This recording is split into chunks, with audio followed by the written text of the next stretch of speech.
imagine. No, it's horrific. Yeah. That was our solution, except there's a mismatch between how many headphones we were able to procure versus how many people we have. Okay. Right. I guess it's good that a lot of people showed up. I mean, it is, but I wish we'd been able to get more of the headsets. Yeah. It is what it is. So where do I just got to speak into this, or how does it work? Okay. So there's no amplification, but the headsets go through here and the recording goes through here. Okay. So. And it's going to be are you guys going to upload it to YouTube at some point? Yes. Okay. We have one person who has to not be recorded. I forget who. Okay. It's not you. But yeah, otherwise it'll all be up. Basically, I'll keep an eye on the levels and stuff. And once I'm pretty comfortable that how you're presenting is going well, I'm probably gonna go put out some fires. Okay, sure. Can I move this just a little bit so it's kind of like facing over here? Oh yeah. I don't know how close I have to be to it. But yeah, I mean, put it where it's comfortable. Okay. You can even have it, but this is wired. So Okay. one of the speakers just have it easier. Yeah. I'll just if I can keep it. This distance is fine. Yeah. Okay.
So for the audience in the room, we're going to start this session about 5 or 10 minutes from the scheduled time.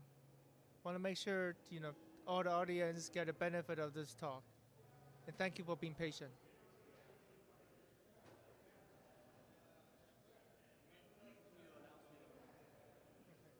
Thank you.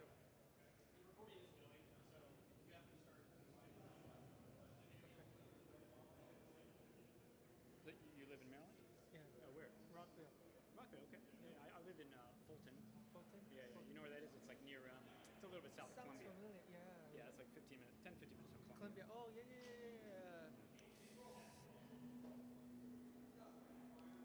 Around, yeah. Give it a couple more minutes if you want. Yeah, a couple of minutes, yeah. You don't have to wait 10 minutes, but a couple minutes should be fine. Yeah, he's not aware of what's going on. How's the schedule been in the morning? We were like 15 minutes behind. 15? And I was actually helping someone else. Gotcha. Yeah. This is more grassroots, very different from other companies that participated. Yeah, still on my second B-sides ever. Second B-side, yeah. From Chicago and this one. And I just went there like 2-3 weeks ago, so I've never been to one before then. Yeah. What have you presented in other places other than B-side? I mean, I have, but like 10 years ago. Yeah. Just some local security conferences in DC. Right. Yeah. Why B-side? Why B-sides? Yeah. Because I've never been to B-sides. I've heard of them for so many years, but just never really. I have very young children, so I haven't been able to travel for a long time. Yeah. My kids just started to get older, so So now I'm trying to get out a little bit more. Yeah, the same. Yeah. So is your materials more technical or? It is technical, hopefully not. Yeah, it is more technical. That's good. Yeah, I think that definitely fits the right fit for this group of audience. Yeah. That's good. I'm excited about that.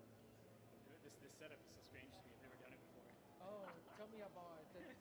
I gave a talk on Wednesday. Okay. It was in Metaverse. So what does that even mean? I don't even see the audience. I was literally and you see those. Each of us has a menu, so you see everybody's moving around in the room. Even people standing behind the podiums. I'm just like, I don't know what's going on. Oh my God. but me and my co-presenters will be on the screen so everybody can see us. That's wild. Yeah. Where's your Liberty Bell? Oh, it's in my. Am I supposed to put it on here? Oh, I wasn't sure how to use it. I was wondering. It's in my backpack. Oh yeah. Break it and then put it together. Is that what you're supposed to do? Yeah. I had no idea. Yeah. Ah, okay. You got to show me afterwards. Sure. I don't know how to do it, but that's typically like I think it's from the dev cons too. Like, Yeah, see, I haven't that's been what we one of do. those in a long time either. Hey, folks, we're going to get started in just a couple minutes, just waiting for people to roll in a little bit after lunch. Can everyone hear me, by the way? All right, cool. Thank you.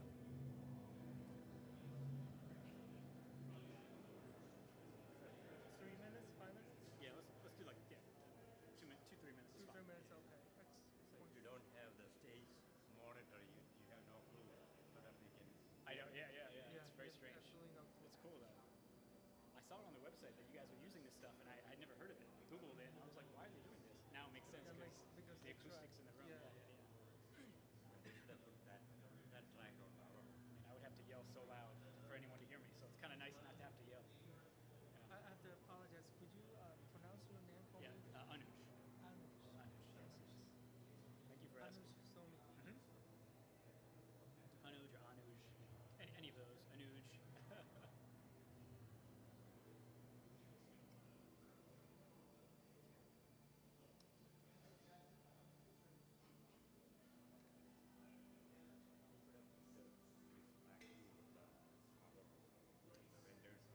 Yeah, they could have think of that. Yeah. All right, so this is from 1 to 1:50, then 10-minute break until the next talk, right?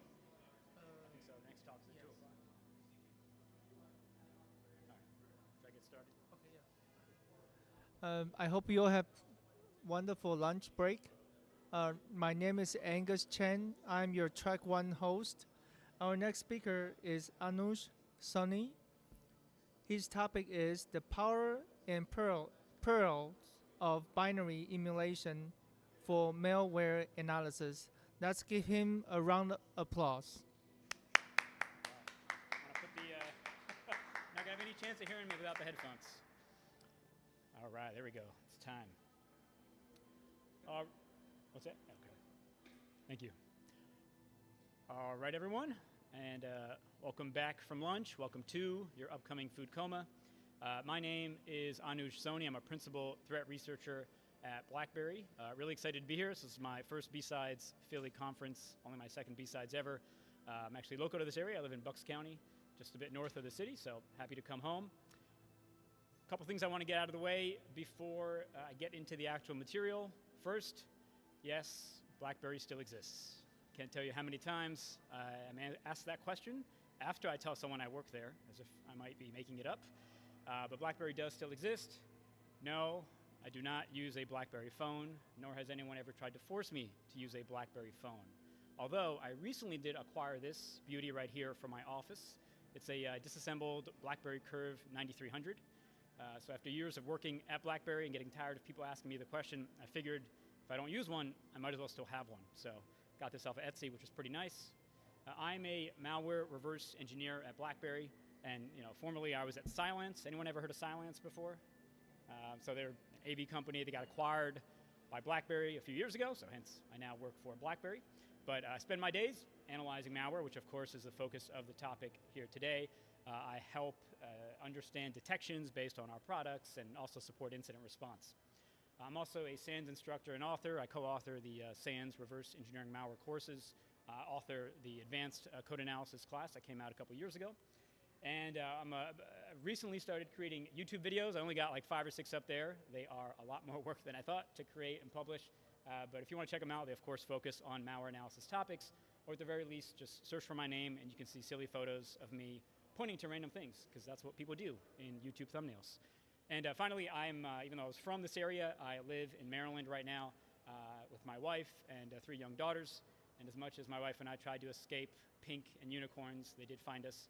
And unicorns actually come up quite a bit in this presentation, though in a slightly different context. So let's now talk briefly about what I'm going to get into here, because maybe you're trying to decide, do you stay here or do you walk over there? And by the way, I looked at that abstract and that title Very impressed, even based on the first few sentences. Anyone here used to watch Always Sunny in Philadelphia? That talk somehow managed to work in that reference, both in the title and the description, which was pretty cool. But getting back to this talk, what am I going to talk about here? Well, we're talking about binary emulation, and what that is basically the simulation of execution, right? So whether you're executing individual instructions that are generally executed by the CPU, executing functions, or an entire program, binary emulation allows you to simulate. When I say simulate, I mean that the instructions aren't actually being executed by the CPU, they're being run by software, right? And that provides a lot of flexibility and interesting opportunities for analysis, as you'll see over this presentation.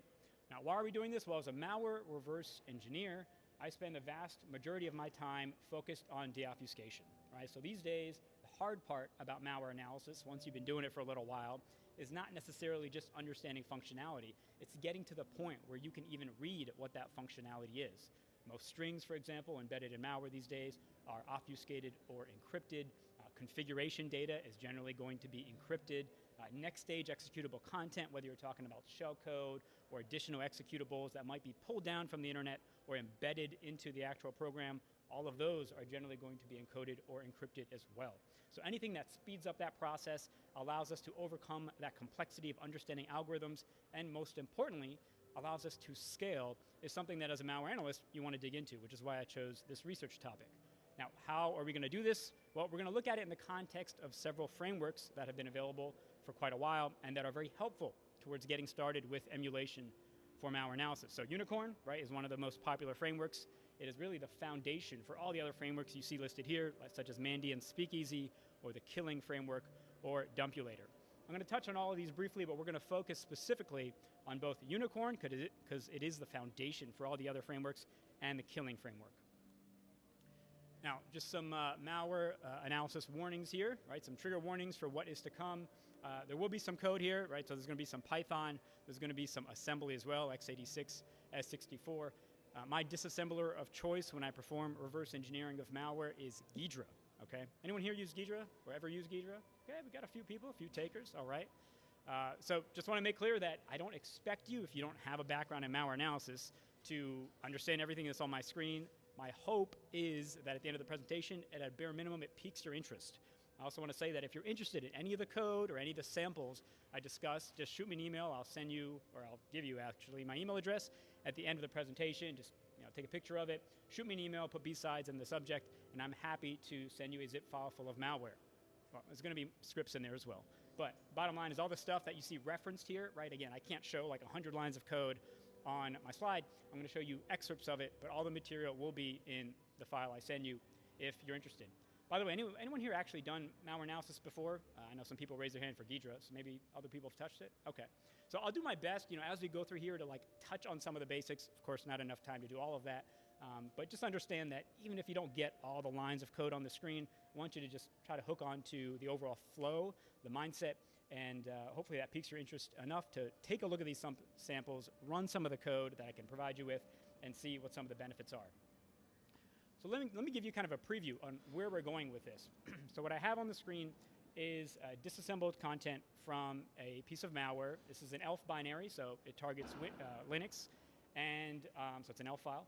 And essentially what I did is I loaded this up into Ghidra, and I'm showing you again just an excerpt of it. Now, even if you haven't really seen assembly before, I can tell you probably the most important instruction you'll focus on is the call instruction. All right, so let me bring up my pointer here, right? So these are the call instructions you see right here. And a call instruction basically calls a function. Okay, there's going to be an operand, which comes right after it. That's going to be the function or the address of the function that will be called. And during execution, as it goes from top to bottom, when it hits the call instruction, it'll jump to a location in memory where there is a function, and it will execute that function. During reverse engineering, the understanding of functions is very important, because after all, the goal of reverse engineering is to understand the underlying functionality, and of course, functions contribute to that. Now you'll see this function actually has a name, DEC_conf, okay, for decode configuration. Now, while you can during the reverse engineering process actually rename functions along the way as you learn about them, I actually did not rename this one. It came like this, right? And this is an indication that symbols were not stripped. So all of those useful pieces of information that a developer would actually use, such as function names, variable names, argument names, a lot of that was actually in this ELF binary. So this is an example of an XR DDoS Trojan, And as the name implies, the purpose here was to, at first, gather some information from the host, but more importantly, help facilitate DDoS attacks against a specified target. So again, we got some assembly here. We got the call to a function called dec_conf for decode configuration. That's a pretty good hint. That's probably what the function does. Now, as we look at a function during even really any RE effort, what you'll typically do once you identify a function is also look above it. Above it, I mean like these instructions right here. Usually the instructions immediately preceding a call instruction are going to specify arguments being passed to that function. Now, one of the arguments I want to focus on here, you'll see referenced with this label that's DAT, D-A-T, underscore, followed by a hexadecimal value, which is essentially a virtual address. That's called a pointer, and a pointer just points to some interesting stuff in memory. Turns out that what it points to, if I continue here with my slides, is this data you see on the right-hand side. It's just a sequence of bytes. It's not meaningful. It looks like it's got some, ASCII characters here, but certainly we can't make sense of it just by reading it. If you were to look at all references to dec_conf, and on the right-hand side, that's what I'm showing in Ghidra or in any disassembler, you can see references to a function. You'll see that there are 13 references. If you were to actually dig into that function, the dec_conf, you would find, and I'm not going to show it here on the screen because it's way too long, but there are many mathematical operations like add, XOR, shift right, shift left, and so on. So all this information I'm presenting you here with, the fact that there are multiple references, like 13 references, the fact that there are mathematical operations in this function, and the fact that there's an argument being passed to the function that points to what appears to be some gibberish, all of that seems to indicate that this function might, in fact, perform some sort of decoding. So as a reverse engineer, one of my jobs is to, as quickly as possible, extract indicators of compromise, right? You might be familiar with that term. We're talking about IP addresses, file names, domain names, etc. Anything that might help identify this activity on a host or across the network. So my goal is to, as quickly as possible and efficiently as possible, extract those values. I also want to keep in the back of my mind, and this is the case in many incidents, that you don't generally just find one piece of malware. Oftentimes there are multiple, maybe even tens or less likely to be hundreds, but multiple such that I don't want to have to do this manually over and over again. And ideally, if you have time, you create something automated that allows you to scale your analysis not only to this particular case, but other ones you might encounter like it. So what are some options we have for trying to deobfuscate those random bytes, those strings, in order to make it something more sensible?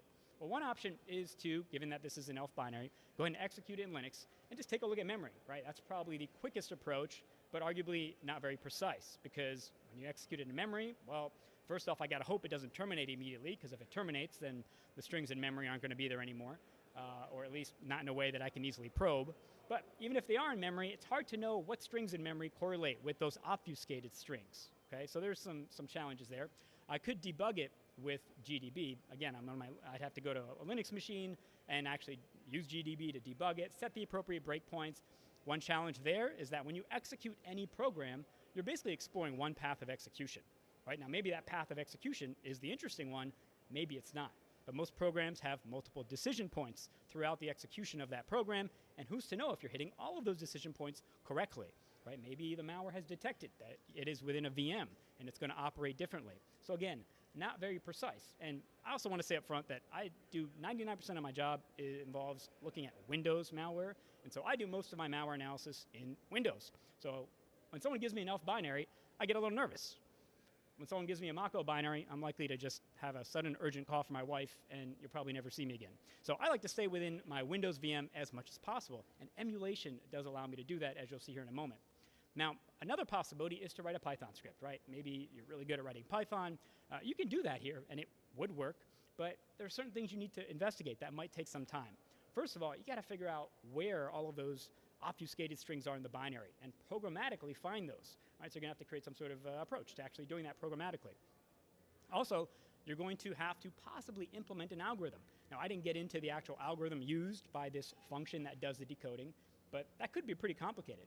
Now, maybe you get lucky and it's a known algorithm. Maybe it's just base64 decoding. Well, in that case, you can just find a Python module. But in many cases, it's not. It might be something more complex. It might be something completely custom or a modified version of a known algorithm. All of that makes this task a little more challenging. And that, of course, is where emulation comes in. Because the beauty of emulation, although I will say it has some downsides that I'll get into, but the beauty of emulation is that it doesn't matter what platform you're on. I can be on a Windows machine and use emulation to essentially run Linux code. And it doesn't matter what the algorithm is. Because if the program is going to just run its algorithm at runtime in order to deobfuscate the content, I can use the power of emulation to run that exact code so that I don't even have to look at the algorithm, and it'll do the work for me. Now, the end result would be the creation of a Python script here, and this is the script I got, right? This is what it's called. And I basically run this script against this file, this elf binary, and I'm able to actually output all of the decoded strings. Now, I know what you're thinking. Cool, man, you're showing me some script output here. What's in the script? I'm getting there. But what I want to show you is just a glimpse at the power of emulation here.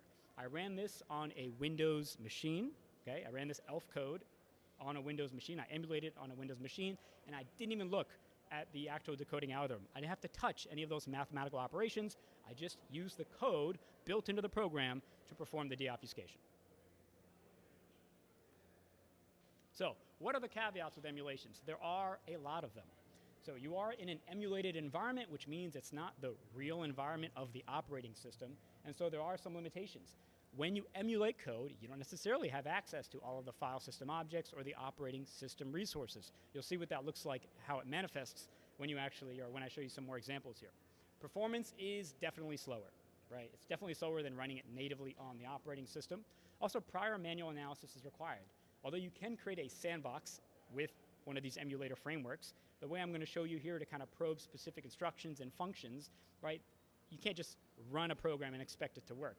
You're going to have to do some manual analysis first, and that's why emulation is a good approach to automation, right? The manual has to come first, then you think about automation. And it is best suited for targeting small groups of interesting functions. As a reverse engineer, you can identify what interesting functions are, right? For example, this one has a bunch of mathematical operations. I don't exactly know what it does, but I can see that it's doing something of note. Lots of tools out there like Mendiant's Kappa tool, which will help you identify interesting pieces of code. You do have to have that background and that knowledge, and then you can apply emulation to those targeted scenarios. So this is definitely more on the advanced side of the house when considering automation. Okay, so don't confuse this with just like running something in a sandbox. All right, let's talk a little bit about Unicorn, which is the foundation for just about every emulation framework. Unicorn is basically a CPU emulator. What that means, it is really good at executing individual instructions like the ones I showed you on my screen earlier. But that's it. It doesn't know anything about Windows, doesn't know anything about any operating system, Mako, or any Linux operating system, doesn't know anything about file types, doesn't know what an ELF binary is or a portable executable, Windows executable file. It just knows instructions, and it's really good at that, which is why all these other frameworks that try to add a file type awareness or operating system awareness, right, they use Unicorn as a foundation. But let me discuss an example where you could just use Unicorn, right? This is a good way to just understand the basics and the challenges of emulation.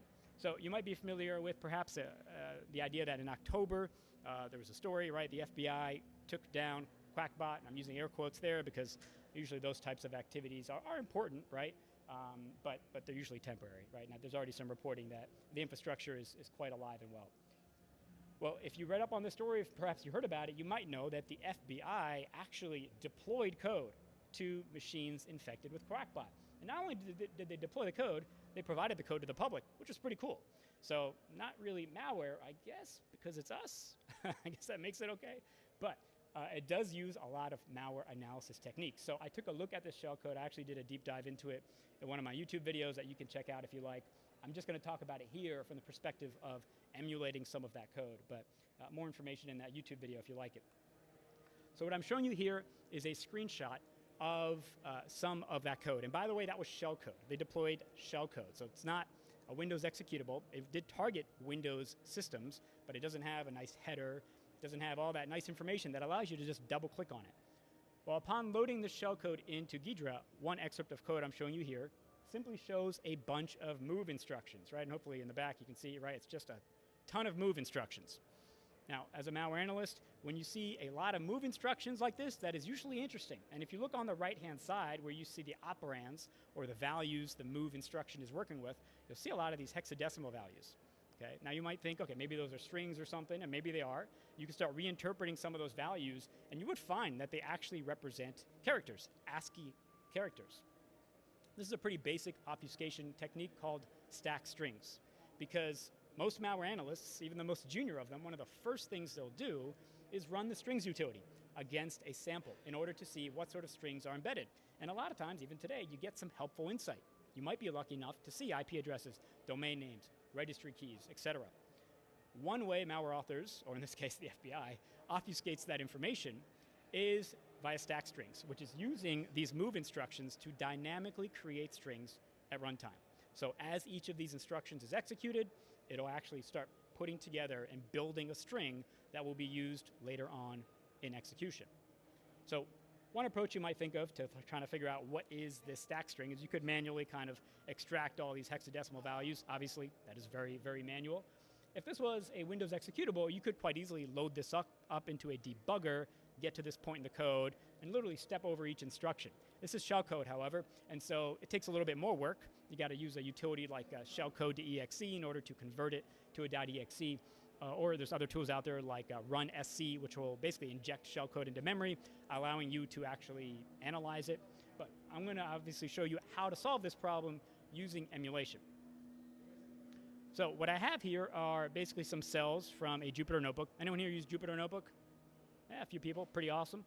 So I like to use Jupyter Notebook as a way to kind of explore not only a file, but to kind of build upon using iteration and improve my code.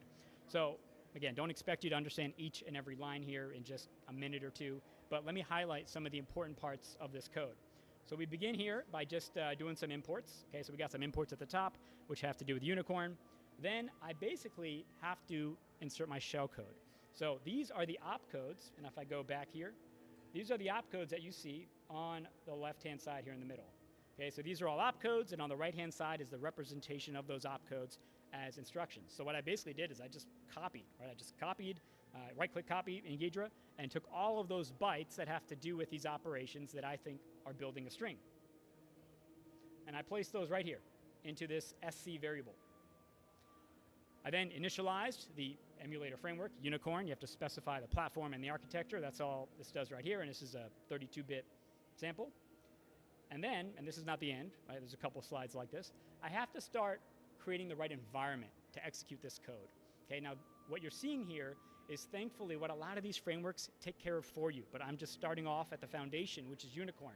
And with Unicorn, you have to be very explicit about what you're executing, what you're doing, and where in memory all this stuff is. So what you see here on the bottom left is basically me allocating space for the stack. The stack is a structure in memory where you'll typically find arguments and variables during execution. And as part of this basic obfuscation approach of stack strings, well, it's got the word stack in it. It uses the stack. So I need to allocate space for the stack. The most important method here is going to be mu.mem_map, and that does the allocation. Okay, so I specify an address, a size, and then I'm allocating space for the stack. Now, when you're reverse engineering, you also have to be concerned with registers. Registers are kind of like variables, right? They're technically on-chip memory locations that just store various important things, like addresses. One of the important registers is called ESP. It has to point to the stack. So all I'm doing here is I'm populating the ESP register by providing it the address of the stack. That's just something that needs to be in place for any code to successfully execute. Next, I have to, first, I mapped memory, right? I allocated memory for the stack. Now I got to allocate memory for the code I want to execute. That's all this block up here does. You'll see another reference to memmap. It's just allocating space for that shellcode, and then I use memwrite to actually write that shellcode to the allocated space. And that's the setup, right? It's not too bad. Once you've done it a few times, you get used to it. Okay, you got to just import the appropriate module. You got to set up the stack. You got to set up a location in memory to actually store the code, and then you're just going to run it. So this next block here actually emulates the code. Now, whenever you emulate code, you have to specify a start address and an end address. So start emulating here and end here, and that's all this does. It basically points to the location in memory that I allocated for the code, and then I use the len method here to get the length of the shellcode, and that's going to help me calculate the end. So I have the start and the end. I run the code using emu_start. And now I actually need to look at the stack, because the stack is where, hopefully, there will be some sort of deobfuscated string, right? That's the result of the stack string. So here I do a mem read to actually read from the stack. And now I just need to look through whatever I just read in to see if there are any interesting strings there. Now, what I have here is just a function. Really, don't worry about the details. It's just a function to extract ASCII and Unicode strings. Again, don't worry about the details. I'm sure you could come up with something better. This is what I just kind of came up with on the fly in order to extract that information. And if I then run all of this code, which sets up the stack, sets up memory for the code, writes the code to that location, runs it, and then reads whatever's on the stack, and then looks for ASCII and Unicode strings, what you get is basically this output here on the bottom. So we'll see some strings like virtual free, virtual alloc. Now, some of them are kind of smushed together. That's just how they appeared on the stack. But as a reverse engineer, some of these APIs are particularly notable.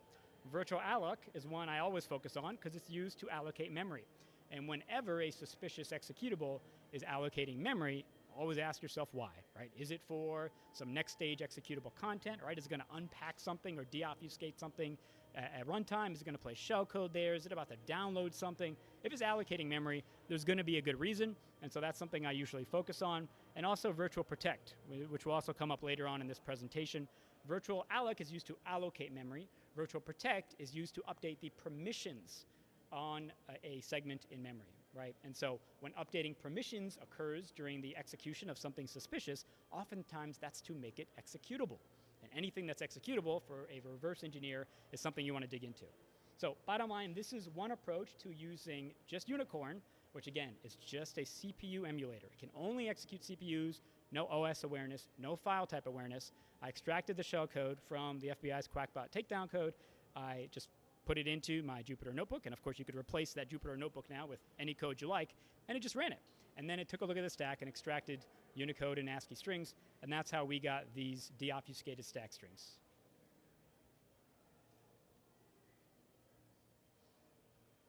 So that's the foundation for all these other frameworks.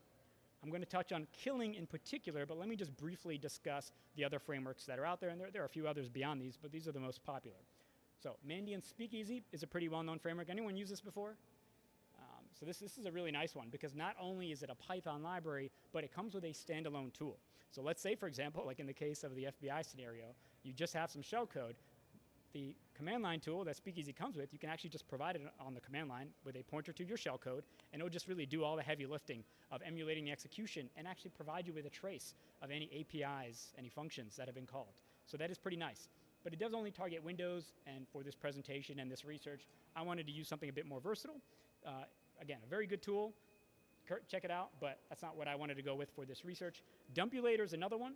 Dumpulator was created by the author of x64debug, who definitely knows what he's doing. It is only Windows, so that's why I didn't kind of pursue it for this particular research. One benefit and drawback of Dumpulator is that instead of emulating APIs, like Windows APIs, for example, it emulates syscalls. Syscalls are basically functions calls that are closer to the kernel. And the reality is that many Windows API calls, like multiple Windows API calls, might lead to the same syscall.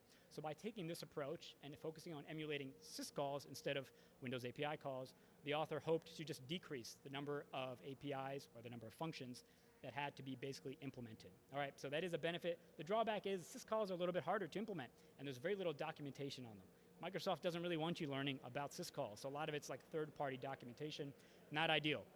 Another drawback is that in order to use Dumpulator, you got to create a mini dump for any executable that you want to emulate. A mini dump is a subset of a crash dump file. You can create these mini dumps with x64debug, but it's just a drawback, and I think it also kind of prevents some level of scalability, because now for every file you want to analyze, you're going to have to manually create a mini dump. So I decided not to go with this one, but understand that this is out there and is a pretty cool capability as well. We're going to focus on killing. Okay, it's cross-platform, cross-architecture, is operating system aware, is file type aware, and focuses on API emulation. So as an introduction kind of to using one of these frameworks, I like it because it can do really whatever the other ones can do, and it can also focus on other operating systems as well. So let's get our feet wet with killing here, and let's revisit a separate example. Emotet. I'm sure many of you have heard of Emotet before, right? Many versions of Emotet, continues to be a very popular downloader. What I have here is I loaded an Emotet sample into Ghidra, and similar to that first example I showed you of, here I'm focusing on a call instruction. So we got a call instruction called AS_decode. Now, my name is Anuj Soni, those are my initials, and it's not a call out to me. I renamed that function. So in this case, wasn't as lucky to get a binary that had not been stripped. Most binaries, Windows executables that are malicious, are stripped. So I renamed this one to decode just to make it clear that I suspect this is a decoding function. As I did before, I look above it in order to take a look at arguments, and I do see yet another reference to dat_, which is a pointer to some location in memory. Now, if I actually dove into this function, you'll see code that looks like this. Okay, this is just an excerpt of the code. But when I say that a function has a bunch of mathematical operations, now this is really what I'm referring to. You'll see, for example, that there are XORs here, there's a shift right over here, there's more shift rights, and most importantly, I know it's kind of hard to see probably on the projector here, but you'll see that there is a dotted line that extends all the way down here. And it starts down here, and it actually points upwards. That's a visual cue that you're looking at a loop. So we get all these mathematical instructions in a loop, which means that they're going to happen over and over again. This is yet another indication that you're looking at a function that probably does some encoding or decoding, because it's taking some content and repeatedly running the same operations over and over again. This function also had many references, just like that one in the ELF binary. Well, this time it's 44 locations. Just an excerpt here, of course. But these are all indications that you are probably looking at a function that does something valuable from a malware analysis perspective. My next step is generally to confirm that my suspicions are correct. Now, this is Windows. I like working with Windows, so pretty easy to pop open this executable, this DLL, into a debugger. My debugger of choice is x64debug. Most people who do Windows malware analysis will use x64debug. And one way to kind of confirm my suspicions about this function is to load it up in this debugger and set a breakpoint. Breakpoint basically tells the CPU during execution to pause at a specific instruction. That allows a malware analyst to then look around in memory and understand what the heck is going on. Okay, that's how you kind of build a case for what malware might do. Well, what I did here is I set a breakpoint on the very last instruction for this decoding function. Okay, it's the very last instruction of the decoding function. The last instruction of most functions is going to be RET for return, right? Go back to where you came from. So I set that breakpoint, and then I ran the program up until it arrived at this breakpoint. RIP is another register. IP stands for instruction pointer, and this is just telling me, hey, we are paused right here. This gives me an opportunity to then figure out what was the result of running this function. And when you look at 64-bit code, which is what this is, and you want to understand the result or the return value of executing a function, you'll often look at a very specific register called RAX. On the bottom here, I'm showing you the contents of RAX. And what you'll see is that the contents are this hexadecimal value, which turns out to be an address, and that address points to this string right here, which is advapi32.dll. Okay, that's a DLL on Windows that allows or contains functionality to interact with the file system, interact with the registry, and so this is one that malware often uses. If I keep executing this program, I will keep arriving at this breakpoint because it's hit over and over again. And as I hit each one, if I were to show you each value of RAX, you'll see that it keeps deobfuscating DLL names, then it deobfuscates RNG, then it deobfuscates what looks like some sort of a format string, and there are many, many other strings. What this tells me is that, yes, this function does, in fact, do some sort of decoding, and I now want to get access to all of those decoded strings. Again, a lot of time as a malware analyst is spent decoding stuff, right? Because that's where oftentimes the IOCs are, and the functionality that the adversary, the author, is trying to hide are generally going to be obfuscated. So my goal now is to figure out how to deobfuscate all the strings. Now, I could continue running it like this and just manually copy and paste each string, but remember, when you're running code, you may not hit all potential function references, so I might just get a subset. If I want to comprehensively get all the calls to this function and decode the strings, emulation provides the way forward. Now, when I'm going to emulate something, before I create this like fancy script to emulate all possible strings, I'm going to just emulate the execution of one string. okay, or the deobfuscation rather of one string. So I got to dig a little deeper here. If you take a look at this AS decode function that I have renamed, you'll find that it really just takes 2 arguments, right? You'll see 2 arguments referenced right here. And if I look at the decompiler output, which Ghidra has, right, similarly I see there are just 2 arguments, param1 and param2. This becomes important because when I emulate code, I need to make sure that I'm emulating, very specifically, the instructions necessary to successfully execute the function. So if I go back now to a particular call to this AS_decode function, I need to figure out which one of these instructions do I need to execute. I obviously need to execute this call instruction, but I told you earlier on that arguments passed to a function are usually going to be provided somewhere up higher, right? This is 64-bit code. It takes 2 arguments. The 2 arguments are going to be passed via ECX right here and RDX. Okay, I'm just giving you that background. Obviously, we can't talk about all the foundations of RE here. But for 64-bit code, looking at this particular sequence of instructions, ECX and RDX are going to contain the 2 arguments that are being passed to this function. What that means is that since I need to choose my starting point for emulation and my end point for emulation, I'm going to have to start at the earliest point I require, which is right here, okay? And I can end, or I need to end, after this function's executed. So I'm going to end right here. So I got my start right there, and I got my end right there. The address specified as an end doesn't actually, like this instruction won't actually be executed. Once it gets to this address, it'll just stop. So this should be the minimum group of instructions required to successfully decode a string located at this address. Okay, this is a pointer. This is the Python code required to actually perform that deobfuscation. And again, I'm not going to get into each and every line here because if you're not already falling asleep, that'll definitely put you to sleep. But the point I want to make here is we just got to initialize killing. Okay, this is the standard boilerplate code that you can use and that I can provide to you to go ahead and get killing going. Basically, you need to specify a path to your actual DLL, which is provided right here. And you need to specify what's called the root FS, the root file system, as part of installing killing. You need to specify a directory. For Windows emulation, you got to copy into there all the system DLLs and registry that it requires. That's where all that is located. But then you're just going to use ql.run to actually emulate the code. And this is the start address I chose and the end address I chose. Once I'm done the emulation, I just need to check RAX, right? That's where the return value is often stored. So I'm using this method right here to read the contents of RAX, and I just extract the strings. If I were to do that for this code right here and run it, what I get is what you see here on the bottom left. Now, this is just a test to emulate the deobfuscation of one string, and you see I have the string RNG, maybe that's hard to see in the back, right? RNG, which was one of those strings that we saw in the debugger in my previous slide. So that means we've successfully emulated one string. Okay, now the idea here is to apply this to emulate all strings. Now there are a couple challenges to consider when doing that. One, you're going to need a disassembler API. So whether it's Binary Ninja or IDA or Ghidra, you're going to have to use its Python API in order to find references to the function of interest and basically make sure that for each call to that function, you step backwards, like in addresses, in order to get all of the instructions that you need. Remember, you need RCX and RDX, and so you'd have to program that in. Another challenge here is that all references to this function are actually not code. So there's a screenshot here showing you basically that one of the references to AS_decode ends up being in like the PData section, which is like exception handling stuff. Bottom line, it's not code.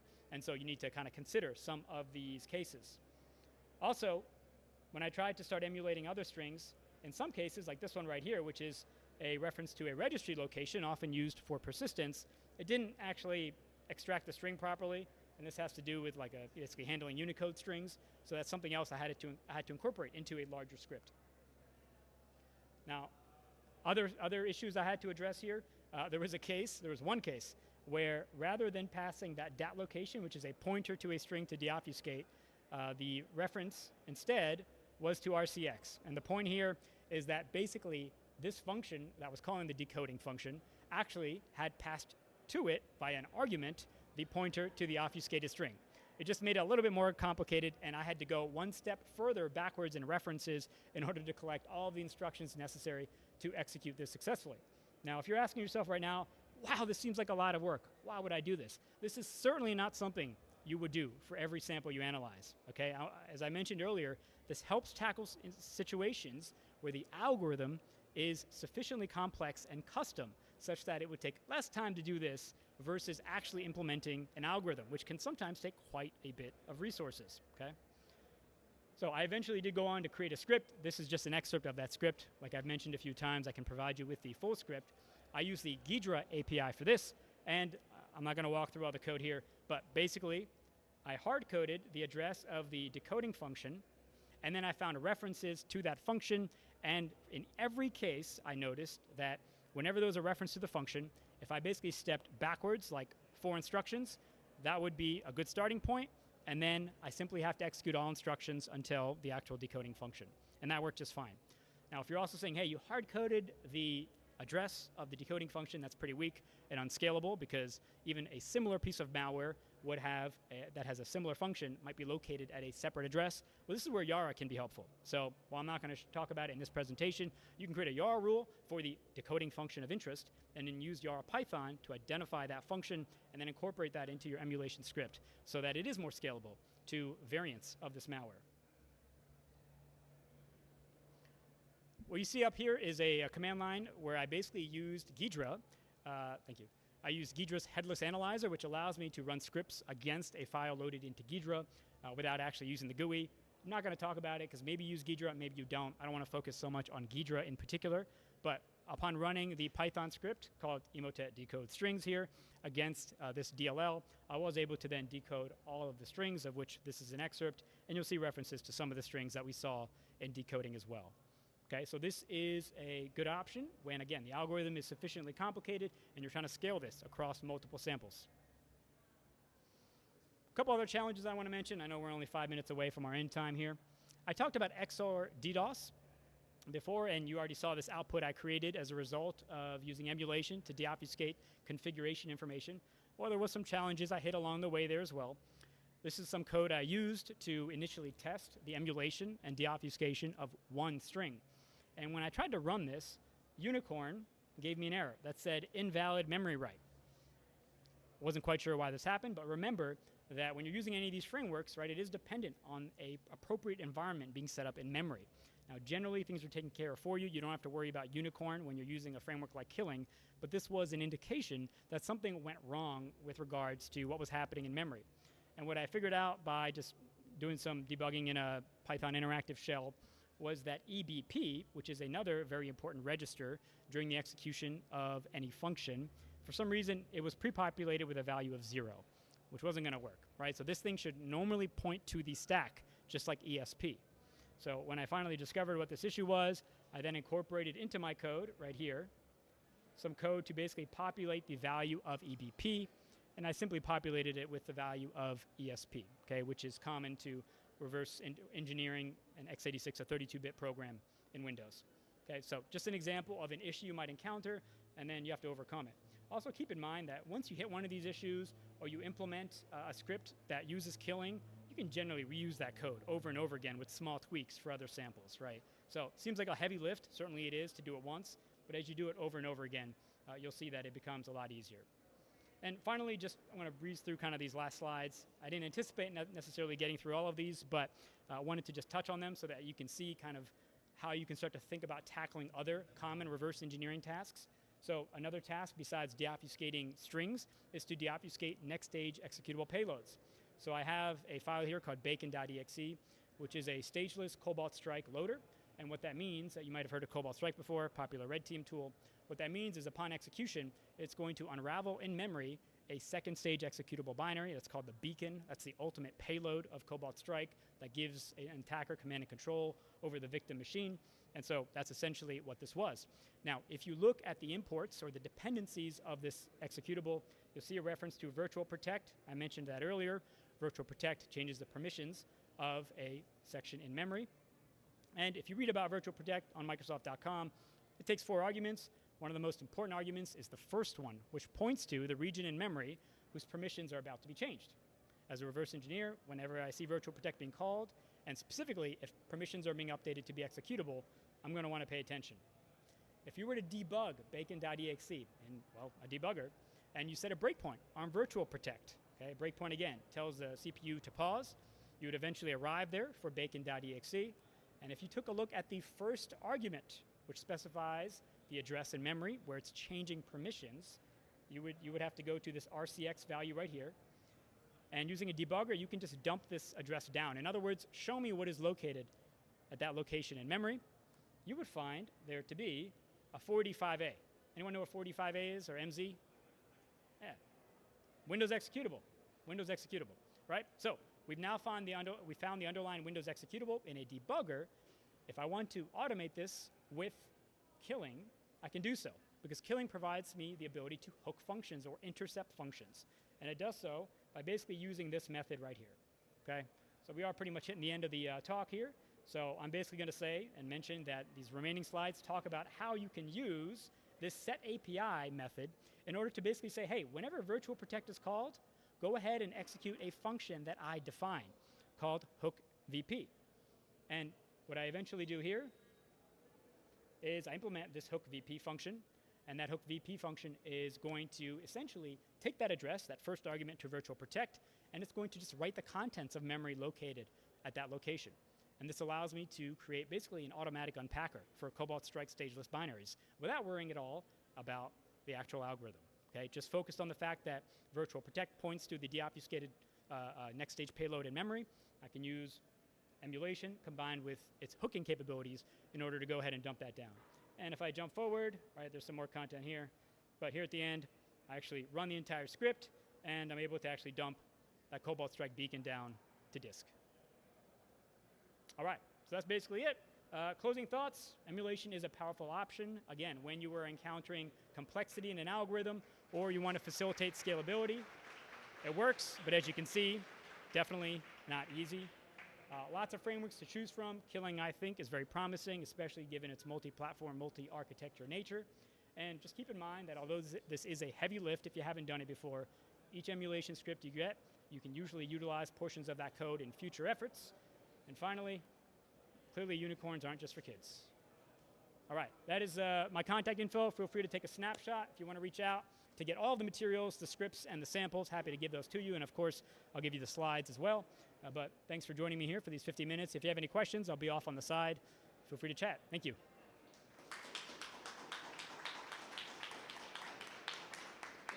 All right, thank you so much.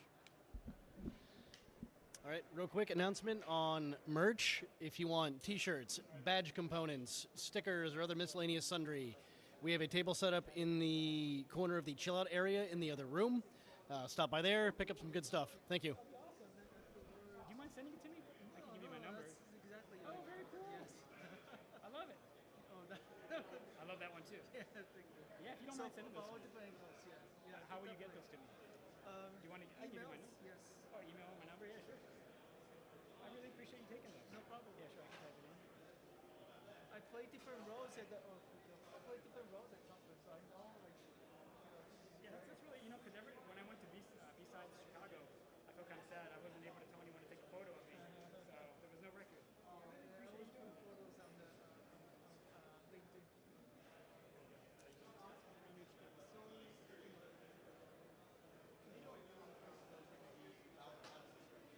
What's that? Yeah.